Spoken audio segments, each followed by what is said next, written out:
Good afternoon and good evening. It's 4 o'clock and it is my pleasure to welcome you to today's event. I am Magda Teter. I am the Shvidler Chair in Judaic Studies at Fordham University. Today's event is a special event. It is a result of our partnership with the Center for Jewish History. Since 2018, we have been offering a joint pilot fellowship program in Jewish-Christian relations in hope to encourage scholars in Jewish studies to exchange with fields and topics outside directly of Jewish studies, and scholars not trained in Jewish studies to incorporate questions and research materials concerning Jews in their work. The result of this partnership is a joint lecture series like today's. This year's fellow and today's speaker is Blankenship. She's Associate Professor of Religious Studies at North Dakota State University, the university's History, Philosophy, and Religious Studies Department.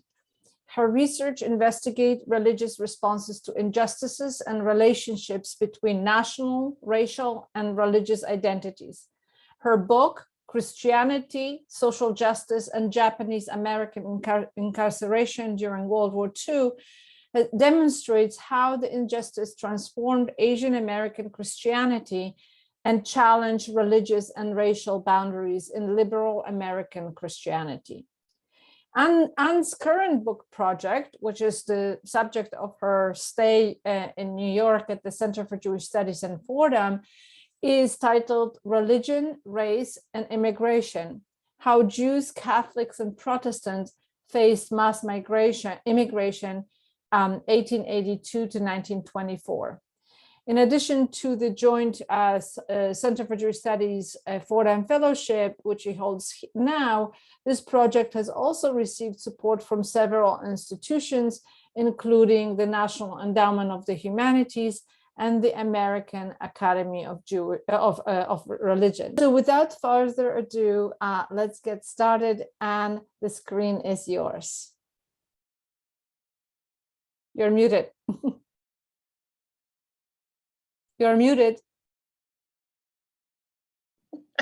Of course I am. Thank you. So thank you, Magda. Before I begin, I just wanted to thank Fordham University and the Center for Jewish History for this opportunity and hosting me this month. I arrived just this Monday and am excited to dive into the archives. So we'll share my PowerPoint.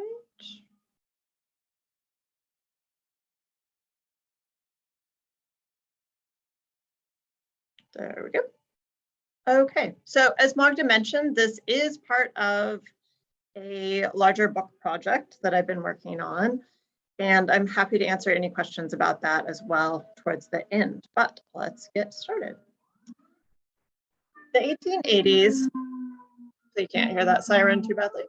The 1880s inaugurated one of the nation's greatest periods of immigration. 9.9 million people entered between 1905 and 1914. More than in any 10-year period in US history. Arriving from Eastern and Southern Europe, the presence of these so-called new immigrants alarmed many native-born Americans. Abused by tenement and factory owners, newcomers filled crowded streets with commerce, the smell of new foods, sounds of foreign languages, and the sight of people wearing different clothing. Established Americans felt threatened by their number, and in many cases, their success. Some concerns related to labor issues, anti-socialist agendas, and the power of foreign voting blocs. But critics also pointed to more complex ideas about who could shape the country's identity. Some aid workers and missionaries believed anyone could be Americanized, but perhaps the majority of the country believed that only people of certain races and religions could do so. While some people sought to bar immigration through restrictive laws, others focused their efforts on assimilating the growing ethnic communities throughout the US. While social workers, educational leaders, and nearly all religious groups agreed that new immigrants needed to assimilate or Americanize, the words were basically used interchangeably at this time. They held conflicting views of what that entailed. Everyone had a different idea what traits or cultural traditions might enhance or damage the nation. For nativist Protestants, Americanization meant abandoning the language, dress, customs, food, ethnic neighborhoods, and possibly even the religion of an immigrant's native home. The most progressive Americans believed immigrants could retain cultural traditions as long as they learned English and worked toward naturalization. Americanization efforts took the form of classes on housekeeping, hygiene, nutrition, and childcare, evangelism, moral suasion, preparation for citizenship tests, music and literary clubs, and more. English lessons, the least controversial offering, integrated civics, history, and religious lessons in hope of fostering sympathy for American values of democracy and self-sufficiency. American Jews and Catholics faced a peculiar dilemma concerning Americanization. While both religious groups had been present since the early colonial era, more recent immigration waves during the mid-1800s defined their population at the turn of the 20th century. Numerous Jews had come from Germany, as had millions of Irish Catholics fleeing famine. By the time Eastern European Jews and Southern Italian Catholics began crowding ships headed to the US in the 1880s, those earlier groups had largely assimilated into American life and overcome struggles for acceptance. German American Jews held influential positions in finance and law, while Irish Catholics filled the ranks of urban police forces and city councils. As a historian of American religion, my goal today is to describe how societal pressures and the differing agendas of American Jews and Catholics influence their approaches to Americanization. Both Jews and Catholics worried that new immigrants would tarnish their reputation and acceptance in the US. And both Jews and Catholics criticized the religious practices of their co-religionists entering the country.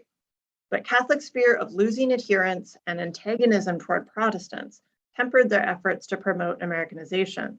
While American Jews encouraged immigrants to learn English, sent their kids to public schools, and move out of urban enclaves, American Catholics worked to strengthen the integrity of immigrant communities through ethnically segregated parishes and parochial schools that required instruction in the family's native languages.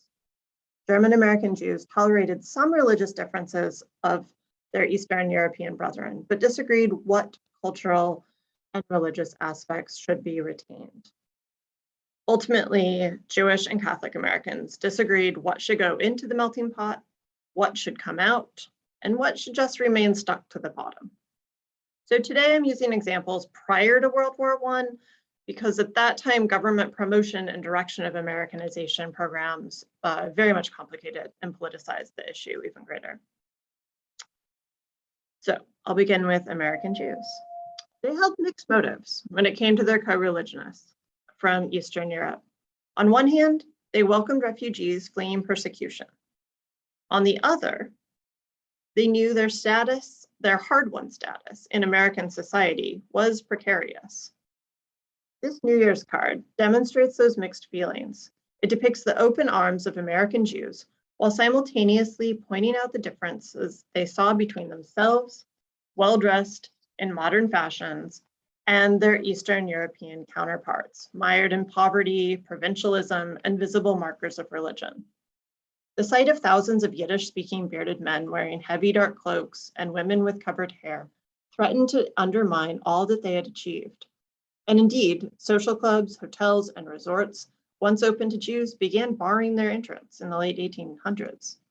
Louis Levy, president of the United Jewish Charities of Cincinnati, stated the challenge plainly. The standing of the Jew in this country is today as high as that of any other citizen. And if we are to maintain this position, we must, from the standpoint of self-protection, do all in our power to uplift the immigrant and make him a useful and respected citizen. Jewish community leaders across America set to work, some out of compassion, others to mitigate a potential threat to the American way of life. As a side note, the older Sephardic population largely stayed out of these debates until the 1910s, when the population of Ottoman refugees rose. In the meantime, German Jews embraced Americanization programs wholeheartedly. They began in the home, with German Jewish women descending to New York's Lower East Side and Jewish neighborhoods in Philadelphia, Cincinnati, and beyond. As Jenna Weissman-Joly writes, the elimination of dirt was by no means an exclusively physical act, but one fraught with profound social and cultural meaning, intrinsic to the process of integration, housekeeping itself was nothing less than a civic virtue. In Charleston, South Carolina, public baths, not coincidentally, were the first assistance provided by the Jewish community to new immigrants. Those ideas of purity and cleanliness played central roles in Protestant interventions as well.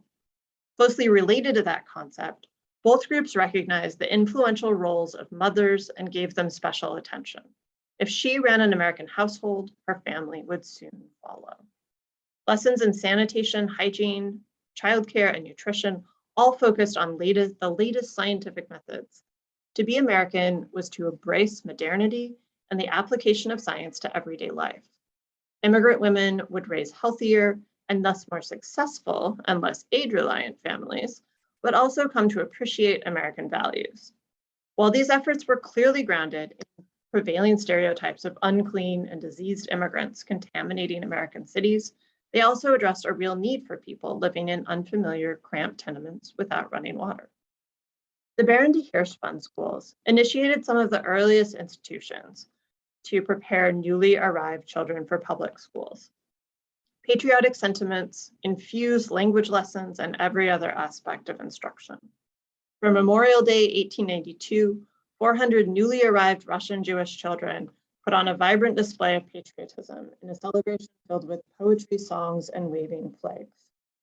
A New York Times report quoted members of the Jewish community who pointed out the children's rapid acclimation and explained that they required little time to thoroughly Americanize after decades of persecution and tyranny. In fact, they boasted that Russian Jews would be a bower of strength and pride to their adopted country.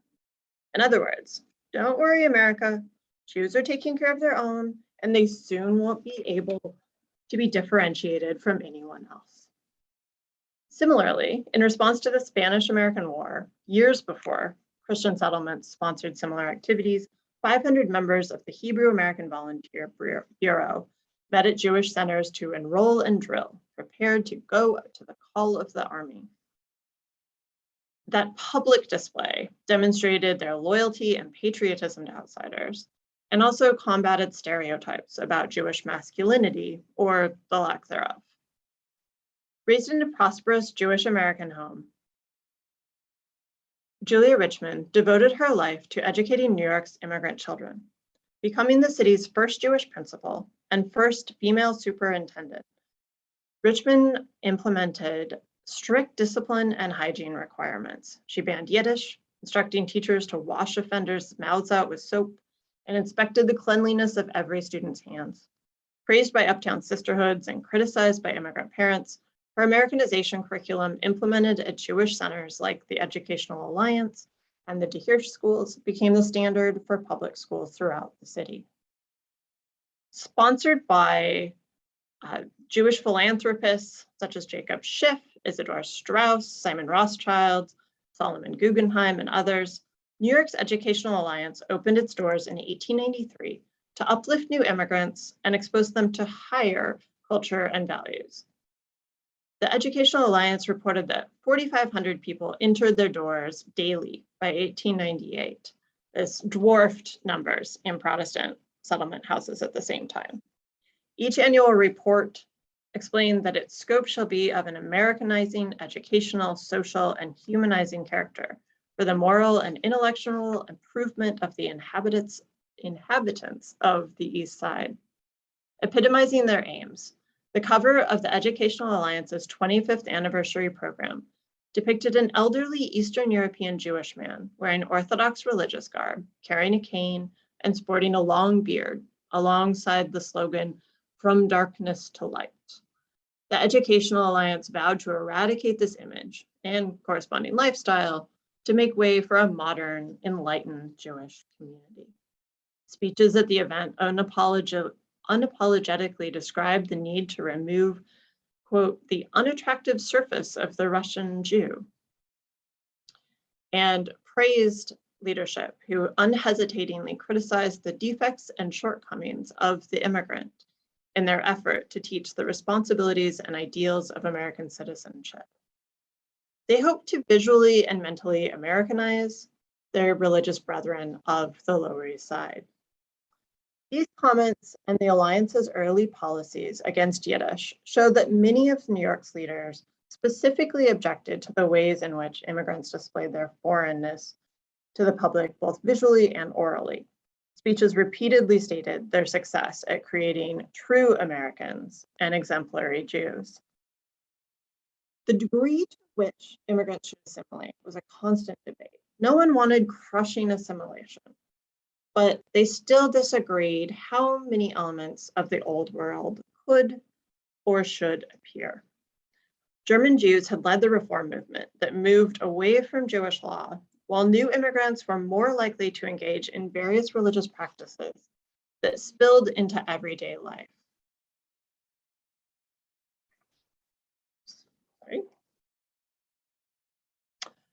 One of the Educational Alliance presidents promised that while immigrants must assimilate into the body politic of this nation, forcing assimilation within existing religious bodies would be un-American. So they tried to show that they respected the religiosity of the new immigrants. However, one of the two speeches in Yiddish at that anniversary celebration told immigrants that the Alliance would Americanize the older Jews and essentially Judaize the younger generation.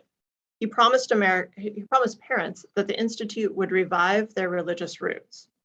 However, other speeches in Yiddish cautioned immigrants that they have no right to preserve in this country the accidental varieties of our lands of origin. In America, there's room for only one type of Jew, the Jew of America. So what were, of course, those accidental variations? The progressive leader Lillian Wald praised Jewish women who discarded their shadels, the wig covering the hair of married women. Wald viewed this act as a, quote, highly significant sign of the emancipation of our neighbors from binding tradition. Many German Jews only respected the piety that could be hidden. Most of the examples that I've given so far come from New York and support the standard narrative about tense German and Eastern European interactions. But not all American Jews tried to squelch their co-religionist culture. Jews offered Americanization programs for their co-religionists throughout the country, and the sources I've collected from other regions vary in some significant ways. In Philadelphia, for example, the established German American Jews didn't go on at length about the dreadful homes, dress, and eating habits. And rather than assuming immigrants needed completely unique approaches, they extended existing programs for their own children and young people to reach newcomers and didn't scorn immigrants or use scare tactics about the threat they posed in fundraising requests. Instead, they asked Philadelphia's Jewish community simply to find work for the unemployed newcomers. However, they had no confidence in the Eastern Europeans' ability to provide their children with proper religious education. While Russian and other Eastern European Jews received over 90% of the social aid within Philadelphia's Jewish community, the need to Americanize or visually transform the minority was not a priority. Having pioneered Jewish youth education, the Philadelphians naturally focused on what they did best and focused their work in that direction. In Cincinnati, German American Jews placed their greatest efforts on improving healthcare for immigrants. The city's centralized United Jewish Charities, formed in 1895, included a health clinic, dispensary, and convalescent care center, and coordinated labors with the Jewish hospital. Even within the realm of modern medicine, Cincinnati's Jewish leaders made concessions to immigrants' cultural and religious preferences. To prevent observant Jews from duplicating efforts and opening their own facility, for example, the foster home agreed to offer kosher food in 1919.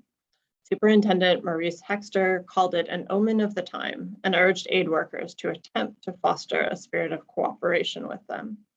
Admittedly, immigrants had been arriving for decades before they made those concessions, so still take that with a grain of salt. This contrasts with the lack of kosher options at New York's Mount Sinai Hospital, where physicians also instructed Orthodox Jews to shave their beards. By the 1920s, Cincinnati's Jewish community had successfully experimented with greater preventative care and offered low annual checkups for the immigrants and their children. Honestly, some of it is better than what we have today. The UJC even sponsored children's orthodontia in addition to routine dental care to present a more amiable appearance, which would result in a better opportunity at success. While this corresponds with the tendency of German American Jews' desire to visually transform immigrants, it also fits within Cincinnati's commitment to transformative healthcare. The city also hosted a settlement house, but from its inception, it welcomed the culture of Eastern European Jews to a much greater degree than did the Educational Alliance. Its president described how it would preserve what is dear and uplifting in its constituency, be it religion, tradition, art, or literature. The settlement attracted immigrants by offering familiar sites and activities, namely Yiddish lecture series and Zionist, socialist, and Yiddish literature clubs. Descriptions of house events emphasize the intellect and class of immigrants yet to learn English. In the evening, the social room was transformed into a tea room resplendent with operatic arias and genuine Russian tea served at 1 cent a glass. Men and women read newspapers or played chess, while others listened to a classical music concert. And the Jewish Chautauqua Society listened to a lecture nearby. The immigrants were described in respectable, optimistic, cheerful, very positive manners. In short, Cincinnati's Jewish leaders didn't believe Jewish immigrants needed cultural improvement to become American. Their natural inclinations were sufficient and even praiseworthy, as were their cultural products, even if they came in a different language. They believed assimilation would occur naturally as Jews moved into the wider community and country.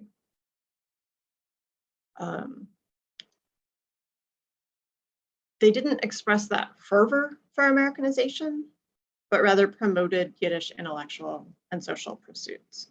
I'm not trying to argue that German American Jews outside of New York were free from contempt of immigrants in any way. I could give you many examples otherwise.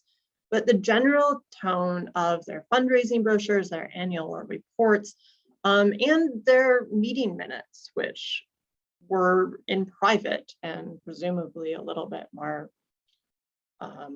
sincere or honest, perhaps. The tone in those documents is notably different. So the Cincinnati's Boris Bogan's annual message always spoke of the immigrants as worthy people facing temporary setbacks through no fault of their own, without describing how wretched they were. Since research on American Judaism relies so heavily on New York sources, it seems that New Yorkers' response to immigrants has had an outsized impact on existing scholarship and dominated this particular narrative. The research I've conducted so far suggests that German American Jewish attitudes toward Americanization were more varied than typically depicted. So, the American Catholic hierarchy also had considerable investment in Americanization. Like German Jews, the predominantly Irish American hierarchy held prejudices against their new co-religionists. Catholic leaders were not immune to scientific racism that disparaged the physical and mental capacities of Southern Europeans. Bernard Lynch's oft-quoted article, The Italians of New York, from an 1888 issue of the Catholic World, described the greed of a vast army of sinewy and dark-browed men taking the place of Irish laborers. His racialized views of Italians use the same tropes deployed against Chinese, that they can live in unhuman conditions. When he writes, "Where no man can live according to scientific theory, the Italian waxes fat according to actual reality," he suggests that they are not an inferior race, but actually subhuman. The notion that new immigrants could survive on less and therefore accept lower pay than white men was a common accusation in anti-immigration literature. Lynch also criticized Italians' willingness to use public resources, condemning it as undignified, unmanly, and without shame. Additionally, many Catholic leaders saw Italian immigrants as a danger to the American church. Historical tensions between the Vatican and Southern Italians had led to lay-oriented religious experiences independent from the institutional church. Italians did not attend Mass as often as their Irish brethren thought proper, nor did they contribute sufficient funds to the church, which private landowners had supported in Italy. Instead, they held boisterous festivals in the public streets, parading statues of the Madonna and saints brought from their hometowns. This public spectacle drew the attention of Catholics and non-Catholics alike. Vocal members of the American Catholic hierarchy viewed these behaviors as symptomatic of Italians' simple faith and worried that the processions would damage public opinion of Catholics. The American Catholic establishment saw the millions of Italian immigrants as a religious, financial, cultural, and public affairs crisis. While the American Catholic hierarchy was divided at this time regarding the character of Catholicism in the US, everyone agreed that the Italians were definitely doing it wrong. Reforming the immigrants' religious practices was of supreme importance, as was keeping them out of the clutches of Protestants. Relegated to overcrowded ethnic parishes with inadequate pastoral care or the basements of established churches, immigrants expressed their faith at home, in the streets, and in unauthorized chapels operated by rogue Italian priests. That was actually a problem in New York and Philadelphia. Catholics saw ostensibly secular settlement houses and urban missions, particularly the Americanization programs that they offered, as serious threats. Problematically, however, Protestants were often the only people offering the services like English lessons and daycare that the immigrants needed. Many Irish Catholics thus opposed Americanization efforts because they equated it, not unfairly, with Protestant evangelism. While German American Jews supplemented those offerings with their own institutes and actively cooperated with many Protestant organizations, Catholics rarely did so. In part, some Catholic leaders were reluctant to offer services like childcare because they believed it encouraged mothers to neglect their household duties. When Catholics offered social services, they did so to draw parishioners away from Protestants, not to meet their immediate needs. They also lacked the armies of Jewish and Protestant women, eager to volunteer and organize in faith-based endeavors. Women who did pursue those paths often faced obstacles from the church. The Catholic hierarchy granted permission for the establishment of a small number of settlement houses. Like other houses, they sponsored clubs, visited homes, offered classes on dressmaking, nursing, sometimes English. They opened kindergartens, opened gymnasiums, all of these things. Their primary objective, however, was not assimilation, as in the other settlement homes, but rather an attempt to keep those immigrants in the church and provide religious education. With help from a startup grant from the Knights of Columbus, Catholic leaders opened Philadelphia's Madonna House in 1904. Children were induced to attend religious classes by limiting club membership to those who had taken their first communion.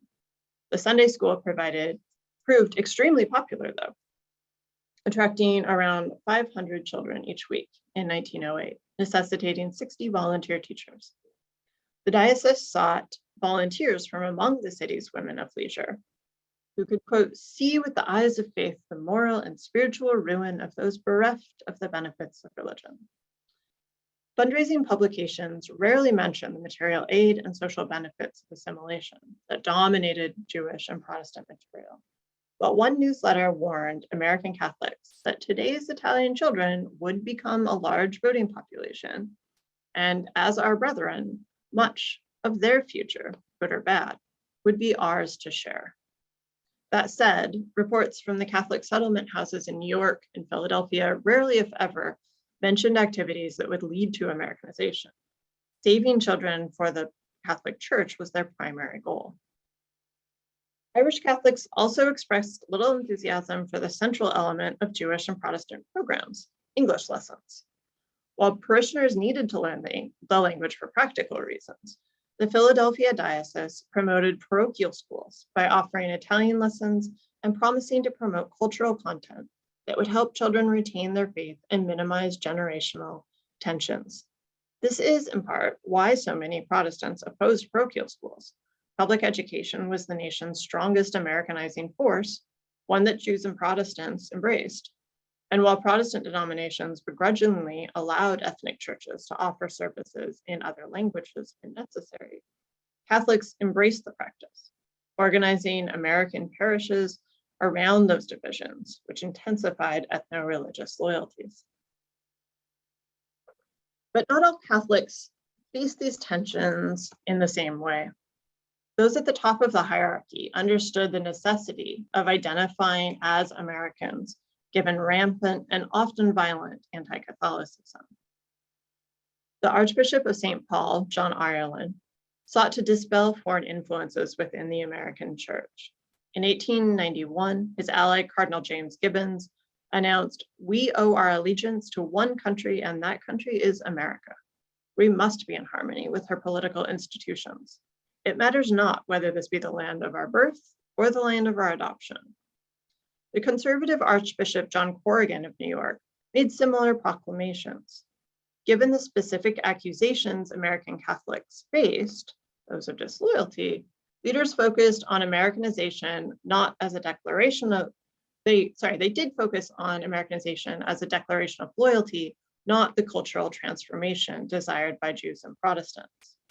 Catholics voiced their formal acceptance of Americanization programs in 1916 at the first National Conference on Immigration and Americanization, but their initial approach relied almost totally on religious education. They explained that the Church teaches immigrants, those most American of all doctrines, the 10 Commandments, and warned that America would only thrive with God-fearing immigrants. In other words, no special Americanization efforts were necessary, as basic Christian teachings would be sufficient. They argued that Catholics should stay in their ethnically segregated parishes, attend parochial schools, and limit their degree of assimilation. But the climate changed drastically with the advent of World War I, when blatantly patriotic displays became common, and some parishes ended their foreign language services. Lay Catholics also influenced discourse on Americanization. One of the greatest Catholic advocates for the Americanization of Italians, Gino Speranza, helped Italians adopt to life in the United States through his work with the Society for the Protection of Italian Immigrants, lauding their contributions to American citizenry. However, Speranza's hope for the Americanization of new immigrants faded over decades, and his belief in racial determinism or essentialism grew. Speranza scorned Americanization programs as not only ineffective, but dangerously deceptive to the Americans who believed they worked. He asked invested parties to recognize that Americanization was, for the most part, simply a new title for education programs in literacy, history, and civics, all of which existed long before the wartime push for Americanization. In past decades, we called it assimilation, and prior to that, schooling. And he wasn't wrong. Speranza saw, in his later years, America as a finite experiment based on Protestant and Anglo-Saxon ideals, particularly a devotion to individual liberty and democracy that he believed stemmed from the Reformation and the Bible. While the Roman Catholics and Jews present at the founding of the US shared this Protestant spirituality to manifest a homogeneous culture, he wrote, the recent Catholic and Jewish immigrants held cultural and nationalistic differences that have no place in American democracy. In contrast, the devout Irish-born Catholic politician William Bork Cochran spoke to Congress about the unity of the white races and the promise of Americanization. Still racist, but more inclusive to more white immigrants.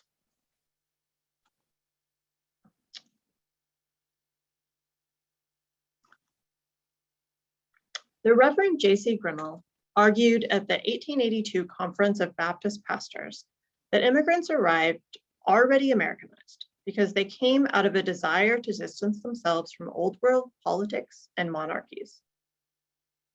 These words came before Americans felt the need to assimilate hundreds of thousands of newcomers every year. In 1882, it seemed manageable, but Americanization became a growing concern. With the advent of World War I and the post-war scare, people who looked or sounded foreign became the target of Americans' fears. In the case of Jewish and Catholic immigrants, their established co-religionists faced this dilemma with a variety of programs to convince new arrivals to shed visible markers of their foreignness. Though in the case of Catholics, the church hoped those cultural ties would keep people in the church, even as they urged Italians to abandon their traditional expressions of piety. The perceptions of outsiders, as well as personal prejudices, influenced the type of Americanization programs American Jews and Catholics offered their new brethren. Amidst rising anti-Semitism, Jews worried more about the visual presence of Eastern European Jews. But while many worked to eradicate cultural practices and the use of Yiddish, other Jewish leaders used those same practices to attract new immigrants and earn their trust. Catholic leaders made public declarations regarding their loyalty to the US and worked to assimilate Italians into the American church. Both groups rallied children in patriotic public displays to demonstrate that loyalty. Mass immigration ceased in 1924 when laws banned immigration from Asia and severely limited the numbers from Eastern and Southern Europe. The perceived need to assist the millions of new immigrants already within our borders did not recede, however. So workers at settlement houses, churches, and synagogues continued their work for decades. I am looking forward to the next month of archival work to find what other stories can enhance these ones and help shift this narrative farther. Thank you.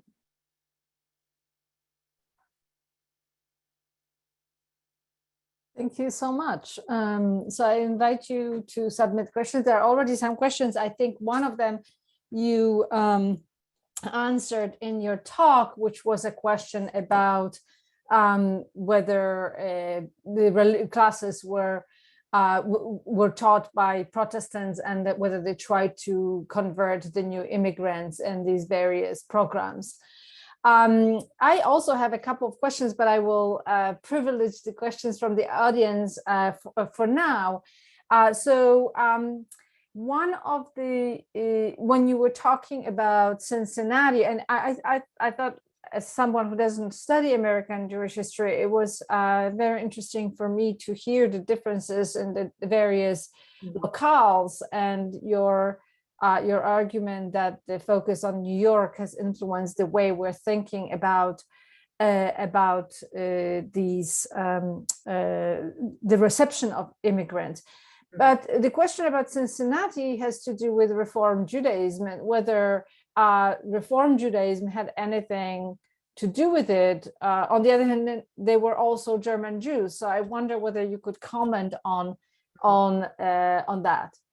Yeah, certainly the influence of the German Jewish culture was very much influenced by Reform Judaism. So even some of the German Jewish American leaders like Jacob Schiff, who still followed more religious laws than most Reform Jews might, still belonged to Reformed temples because those were social centers for, kind of the powerful elite American Jews in New York and Cincinnati and those other places. So certainly that had something to do with it. It also tempered their commitment to reform, and their it could shift their emphasis on what they felt that the immigrants needed to change within their religion, right? Could they wear the shadels? Was that just a cultural thing that they should be giving up? It shifted their views about native language use as well, and how tolerant they were of Yiddish. So Lewis Marshall in New York, prominent lawyer, did actually learn Yiddish himself. And he even started a very, very short-lived Yiddish newspaper whose primary purpose was to promote Americanization, because most of the Yiddish newspapers spoke against those Americanization programs. It did not take off. So could have backfired, but there was an attempt made, certainly. And was it maybe more to do with the just sheer numbers, that there may have been fewer immigrants in Cincinnati and therefore causing less anxiety versus in New York and elsewhere? Yeah, I've thought about that a lot, about, I'm trying to think more broadly about this notion of mass immigration, right? And that language where we talk about floods and tides of immigrants coming into the US, right? And it's all very threatening, kind of natural disaster type of imagery. And certainly New York saw the brunt of that, right? Most were coming through here. Some ships do end up going directly to Philadelphia, and some Jews are kind of routed to Philadelphia more soon, but they also did not have the numbers. Cincinnati's community was fairly large. I cannot quote numbers off the top of my head, but they very much did have, for the size of the city, a significant kind of like ghetto, right, where most of the immigrants lived. It was an area prone to flooding, so occasionally there are like flood disaster relief it becomes part of this whole scenario.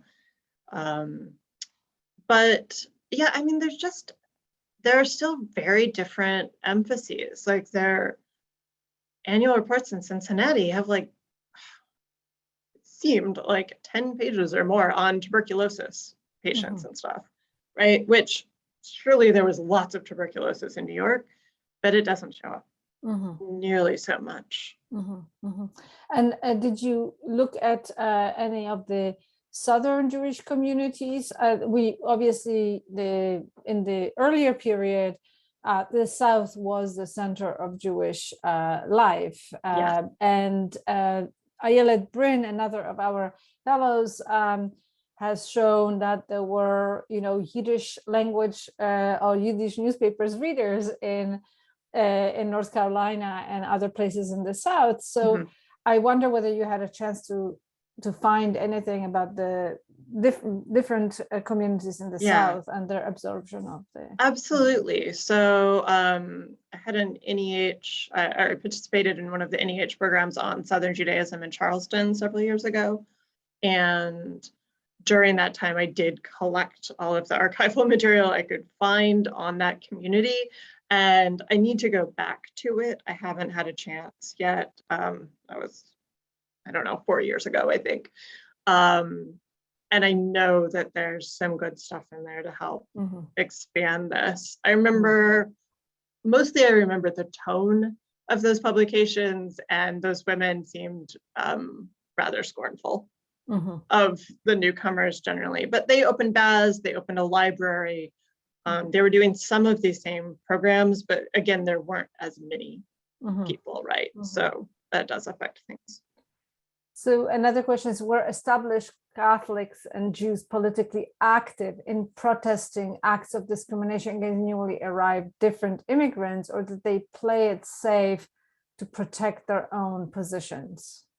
For the most part, that elite group of German Jews, particularly in New York, but I believe there was generally consensus elsewhere as well, that worked very hard to never make any kind of arguments that made it look like they were protecting or trying to help Jews more than anybody else. So if they could make an argument about immigration overall, which they did, that was a fine opportunity. When anyone made a petition that was specific to Judaism, they got very, very upset, and they really did their best to keep out of that. The Catholics were less concerned. The Catholics want to say they saw themselves as the black sheep in America, but they were like proud of that black sheepness. And we're just like, we know you hate us and we're just going to do our own thing. And we don't care what the rest of you think, even when like, there are times when they get along and they agree on things. Like I remember seeing a letter that was sent from the National Council of Jewish Women about immigration quotas, and that they had sent to kind of one of the national Catholic organizations, the one that becomes the U.S. Council of Bishops. They send them a letter saying, like, here's our plan on fighting this quota system. And the Catholics go, oh, that's just what we're doing. We think the same thing.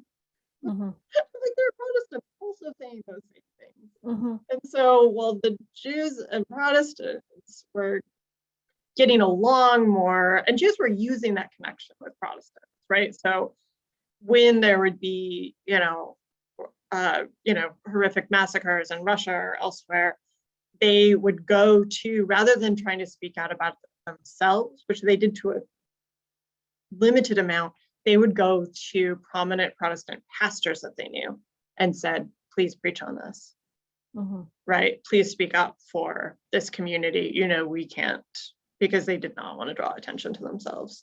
Mm-hmm, mm-hmm.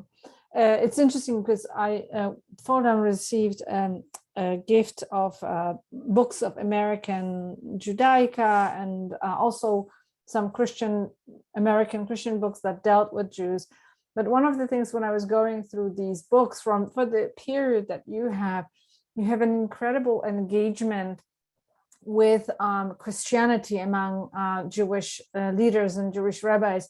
And I sort of was wondering, given what you were talking about and the sort of role of Protestants and the relations, whether this was a way to inoculate against these perhaps overtures to new immigrants and create material to push back against the conversion efforts.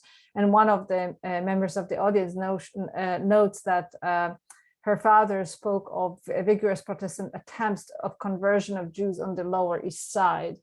Mm-hmm. Yeah, so there were the Protestant settlement houses and missions were very mixed, because the first settlement houses and the people who lead the settlement house movement say if it's linked to a religion, it's not even a settlement house. Like that's completely losing the spirit of it. The point is to become these people's neighbors and mm-hmm. join them in some sort of community, right? But most of the people with those ideas were motivated because of Protestant social gospel ideals. So they're motivated by Christianity, even if they weren't necessarily trying to proselytize. In the middle ground, some said, we're just going to model our Christianity, and then they'll see how great it is. Mm-hmm. They'll just want to become one of us, right? And then on the other end, you have people who are just explicitly evangelizing, right? And some of those aren't even pretending to be secular houses. Some are just straight up missions. And there was a very good coordinated effort, partially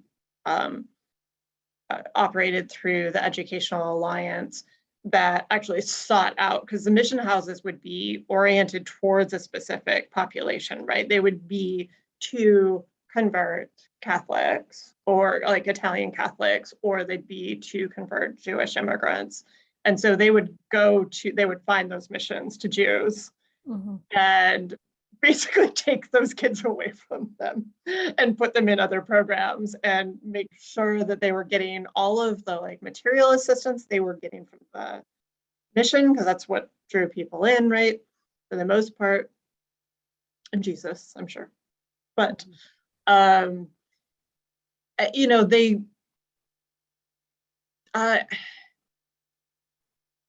they targeted their resistance against those very extreme Christian missions, and at the same time managed to sustain their relationships with people like Jacob Rees. There was a Jacob Rees helped with one. There was a Jacob A. Rees neighborhood settlement house. And it was often accused of proselytization because he was a pretty big time Christian, and he got in big fights with some of the Jewish leaders about the Christmas celebrations he was throwing. And he fought hard to keep Christmas celebrations in the schools, and it's the same arguments we still have. It's a little bit ridiculous, but yeah. And when you were talking about the different responses among the different Jewish communities or Jewish organizations, and then you were talking about Italian organization, one thing that that came to mind was the obviously different structural differences, right? The Catholic Church is a hierarchy, it's an international, transnational hierarchical organization, and it has a structure, versus Jewish organizations are kind of independent. They are coming more out of sort of grassroots, so to speak, even though they might be so I wonder whether you could comment on those structural differences and the way they may have influenced the response towards these waves of immigrants. Yeah, absolutely. That is definitely a big challenge within my book, because Jews, Protestants, and Catholics all have obviously very, very different structures. And for Catholics, almost all of the action has to at least be authorized by the church. I mean, it does essentially have to be authorized by the church, and is almost always led by the church, where you have this vast tradition of volunteerism in Protestantism and with American Judaism as well, that people who are not part of the clergy are not,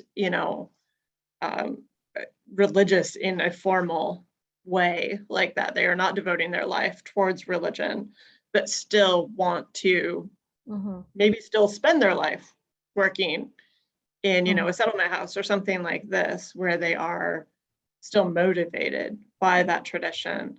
And I mean, with Judaism, of course, it's inevitably more complicated, because trying to sort out, I don't want someone who happens to be Catholic or Protestant, I'm not going to count everything they do as religious, right? And of course, that gets fuzzier with Judaism, right? And all their arguments over, is it, ethnicity, is it religion? And you don't have to belong to a synagogue, right? In ways, whereas you might have communal organization and belonging to churches to be part of that. Exactly. And so some of that organization is very explicitly on par with like Protestant or Catholic movements. Other times it gets fuzzy with, individuals who are, incredible activists for Jewish people, but are constantly saying that they are not working for the Jews. They're just working as any other like good American would be. A specific question, one of our members of the audience and a friend of our center lives near Mother Cabrini Church in Washington Heights in New York, and he wonders whether you've come across any references to her in your research and how she fits into the Italian Catholic immigration.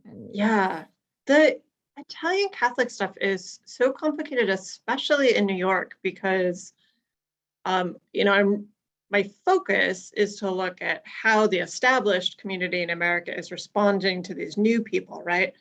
But with Catholics, you have massive activism from the Vatican directly, right?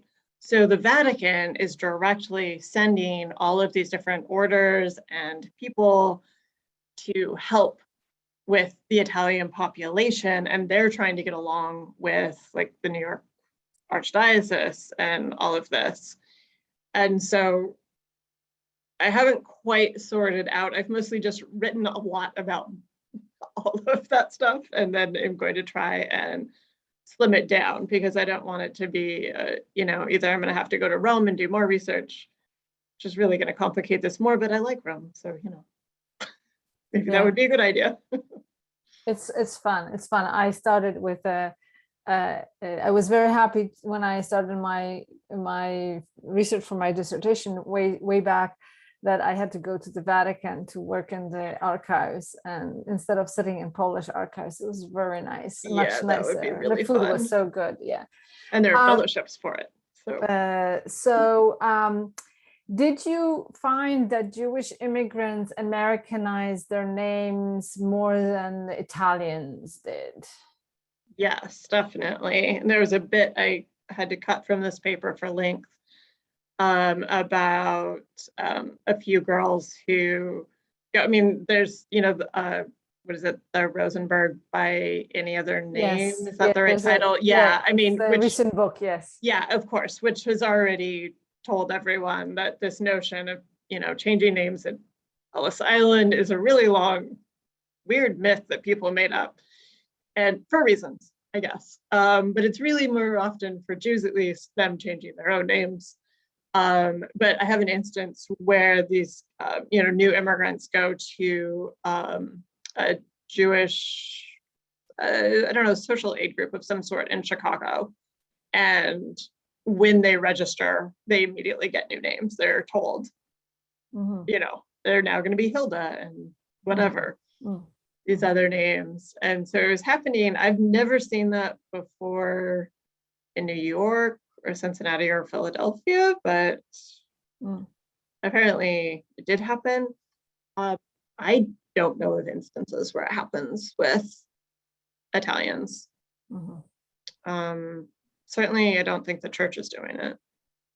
And with the one other question is about the process of assimilation or Americanization. The first generation, rejects the ways of the immigrant parents, and then they become more integrated and connected. And then how the next generation seeks to connect to their heritage and appreciates it.